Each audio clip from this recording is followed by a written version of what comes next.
안녕하세요, 임정선입니다. 오늘은 프로그래밍 언어의 역사부터 각 연도별 언어의 종류 및 특징, 그리고 최신 기술 동향에 대한 이야기를 해볼까 하는데요. 준비되셨다면 지금 시작해 보겠습니다. 2014년 4월 9일 미국의 수백만 명의 사람들에게 911 서비스가 갑자기 중단된 사건이 있었습니다. 6시간이 넘게 마비가 되었다고 하는데요. 이 문제에 대해서 정부가 추적해 본 결과 문제는 콜로라도 앵그루드에 있는 통화 연결 설비 컴퓨터였고 이는 단순한 코딩의 실수였다고 합니다. 해당 컴퓨터의 코드들은 기록 가능한 신고 전화의 수에 제한을 두기로 했고요. 그 이상 절대 이르지 못할 거라는 안일한 생각을 했다고 합니다.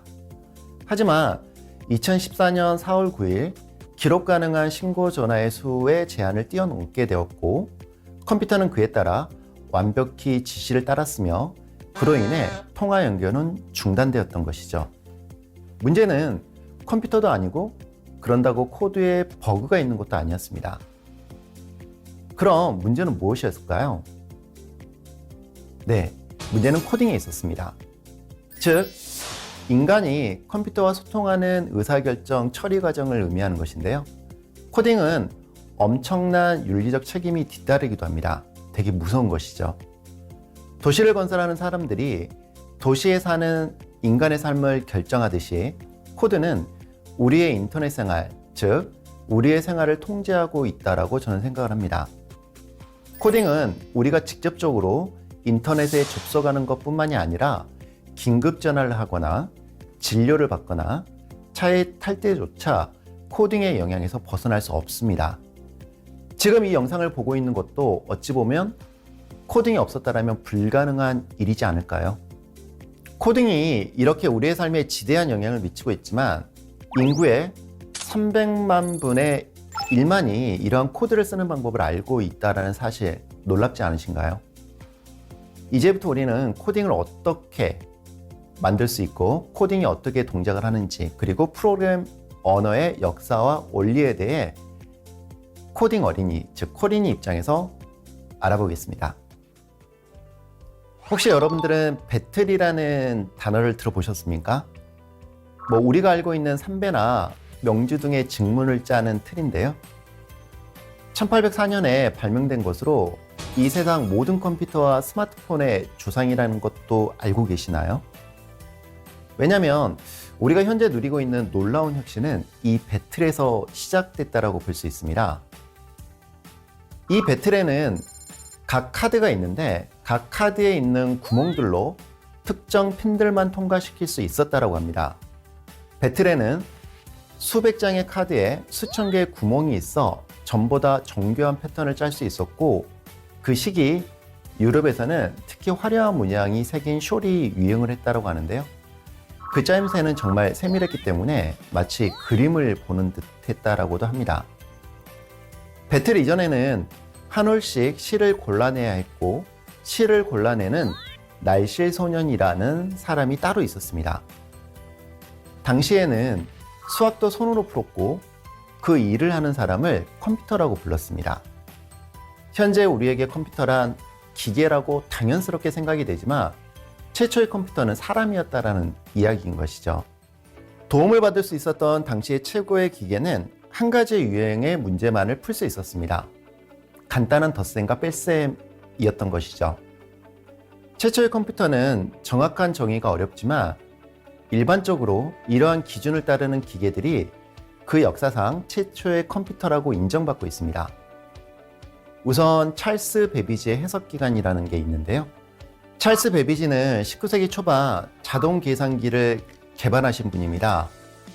그 결과로 창안된 해석기관은 수식을 계산하는 기계로 루프나 조건에 대한 분기 등의 개념이 도입된 프로그램의 실행 흐름을 제어할 수 있는 기계였습니다. 그러나 실제로 작동하는 기계는 완성되지 않았습니다. 그 이후 찰스 베비지와 함께 일했던 에이다 러브레이스는 해석기관의 개념을 좀 더 발전시켜 분석 엔진이라는 개념을 제시하게 되는데요. 이 기계는 연산뿐만이 아니라 저장, 그리고 프로그램 실행, 입출력 등을 처리할 수 있었다라고 이야기를 하고 있습니다. 이후 컴퓨터 기술에 영향을 미쳤고요. 조지 부트의 해석 기관도 있는데요.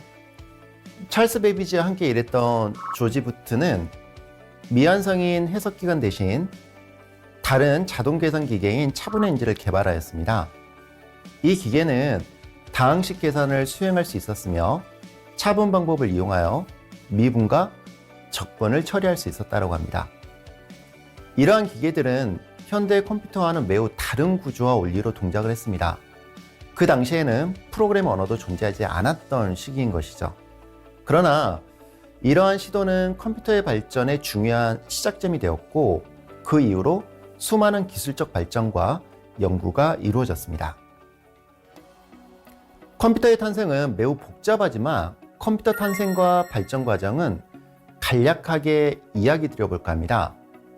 첫 번째는 기계식 계산기인데요.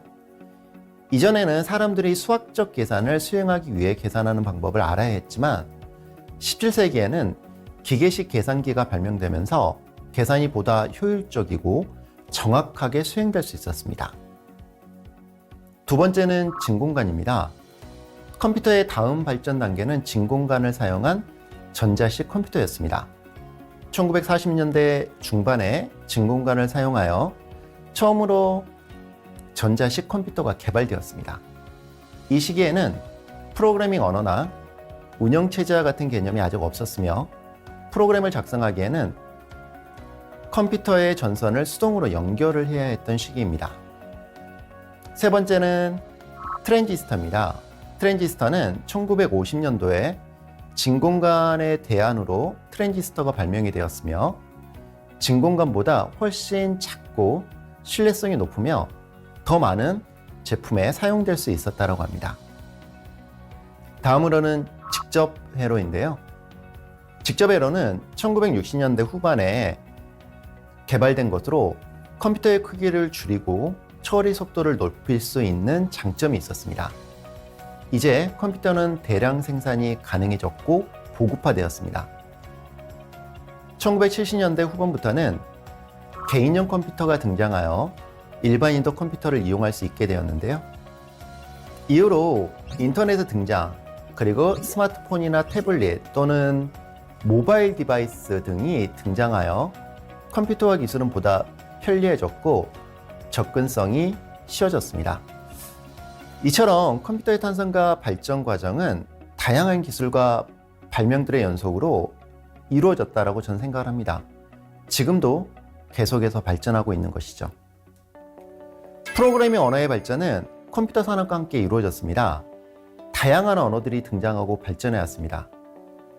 여기서 혹시 여러분은 왜 프로그래밍 언어는 다양해야 되는지, 다양한 프로그래밍 언어가 존재하는 이유는 무엇인지에 대해서 한 번 정도 고민해 보셨나요?